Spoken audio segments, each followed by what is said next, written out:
Okay, here is our PowerPoint.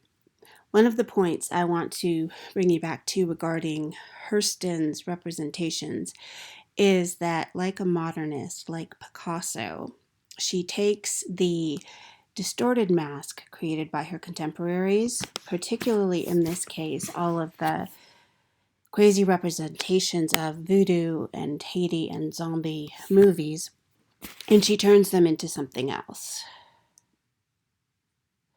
So, we've seen lots of zombies in this day and age. The zombie movie actually first appeared around the time that Hurston was writing and also carrying on with her anthropological work. She actually worked with a Bokor in Haiti, and she went through different voodoo initiations as an anthropologist. So the word zombie supposedly originates from a word from the Congo. Lots of people from the Congo lived in Haiti. And this student suggested that zombies offer a metaphor for slavery.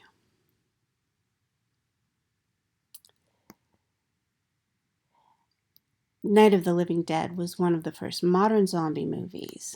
However, a journalist from the 1920s wrote a book called The Magic Island, and some of the U.S. Marines who occupied Haiti beginning in 1915 wrote their own voodoo novels and created these representations of Haiti, voodoo, African culture, the global South, you name it, in a very distorted, inaccurate, and sensational racist way.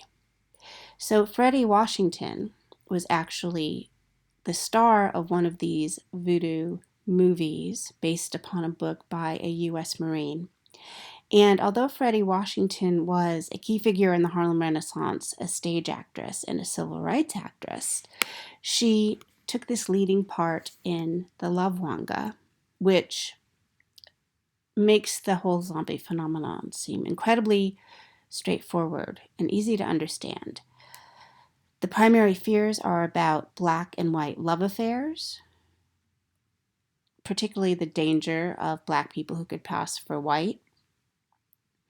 And the zombie is the consequence of death that happens when black and white culture come too close together. And in all of these films, you can see some of that very racist idea of the Caribbean and of the colonies.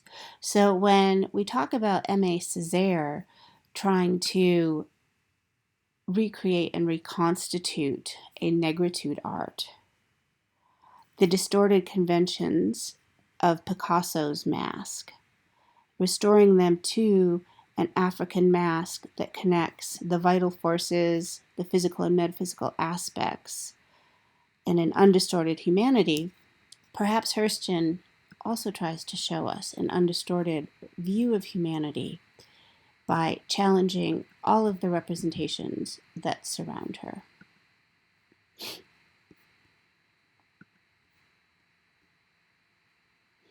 And when we look at the introduction in week 4 to Tell My Horse, to that excerpt from Hurston's anthropological book,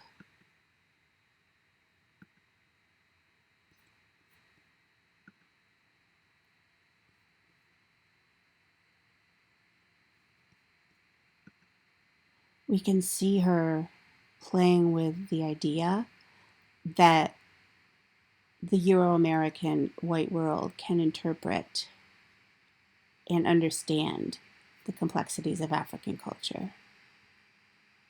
So she begins by talking about the fact that she has seen a zombie, that it's a common discussion in Haiti, but this is the quote that really tips her hand about what she's trying to do. Here in the shadow of the Empire State Building, death and the graveyard are final. In the shadow of the Empire State Building, one of the first skyscrapers, this symbol of modernism, we have a measure of life that gets distorted by the mask of racism. In Haiti, however, this distorted mask looks quite different and in fact is about the complexity of humanity.